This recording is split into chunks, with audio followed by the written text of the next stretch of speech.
Have you ever walked away from a conversation feeling confused about your own reality? Apologized for something that, thinking back, wasn't even your fault? Felt like you were too sensitive, even though your gut told you something was wrong?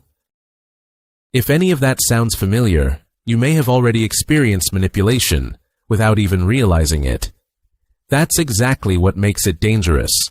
Manipulation doesn't announce itself.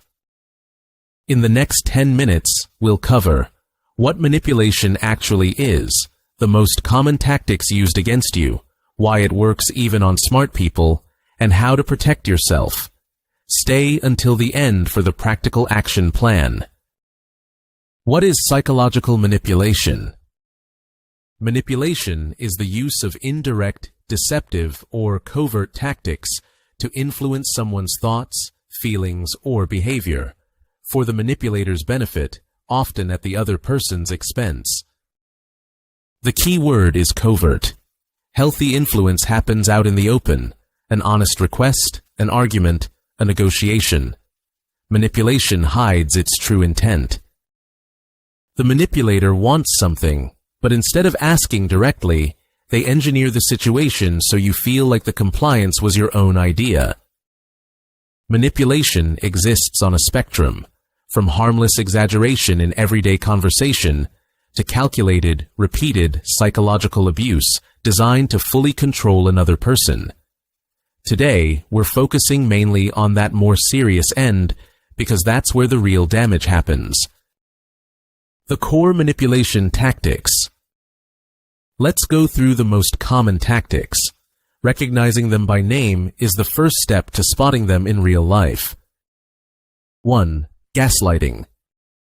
Making you doubt your own memory or perception. Phrases like "that never happened" or "you're overreacting" are classic examples. Over time, this erodes your confidence in your own judgment, until you need the manipulator's version of events to feel real. 2. Love bombing. Overwhelming affection, gifts, and declarations of love early in a relationship, moving unusually fast.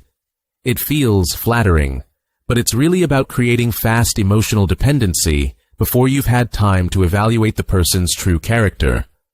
Once you're attached, the affection often pulls back. 3. Guilt tripping. Using guilt as a lever. After everything I've done for you. This works because most people instinctively want to avoid feeling like a bad person. You comply not because you agree, but to make the guilty feeling stop. 4. Darvo. An acronym for deny, attack, reverse victim, and offender.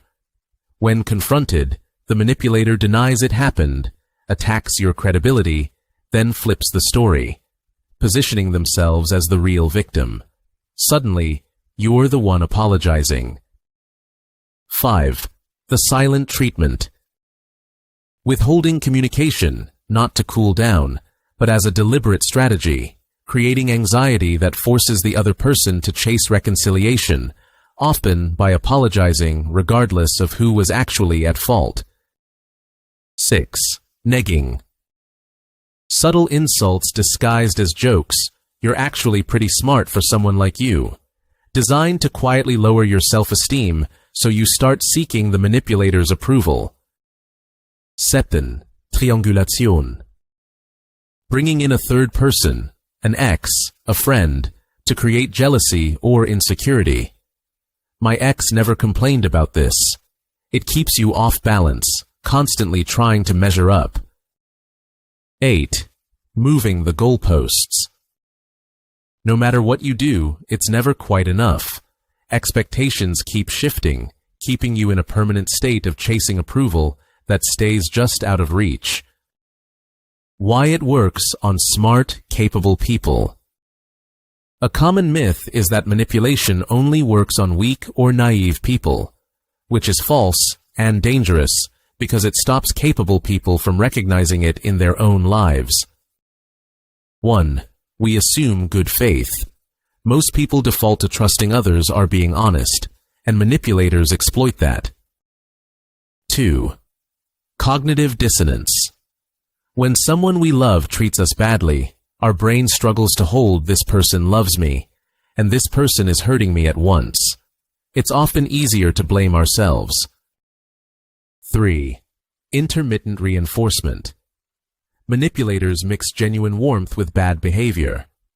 This unpredictable pattern is, psychologically, one of the most addictive there is.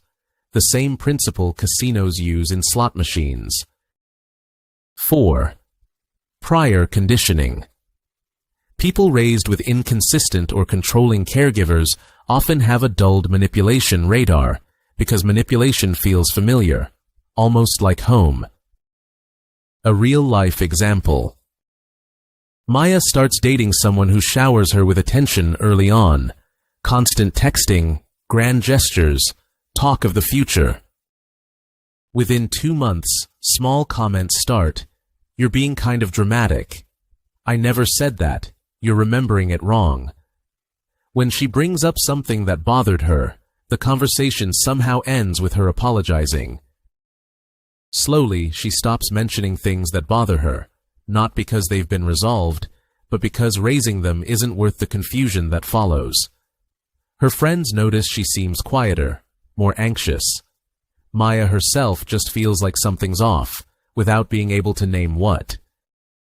This is manipulation in practice, not one dramatic event, but a slow, cumulative erosion of someone's trust in their own perception. How to protect yourself. 1. Trust the physical signal before the story. A tight stomach, a heavy chest, confusion after a conversation. Your body often notices manipulation before your conscious mind can name it. 2. Keep a written record. 3. Watch for the pattern, not the single incident. 4. Use the phrase "let me think about that." 5. Rebuild your support network. 6. Consider trauma-informed therapy.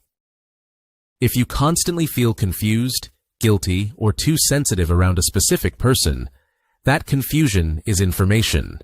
It's rarely proof something is wrong with you. It's often proof something is wrong with the dynamic. Naming these tactics takes away a huge part of their power. Manipulation depends on staying invisible. And now, you know exactly what to look for. If this video helped you, don't forget to like it. Subscribe so you don't miss it.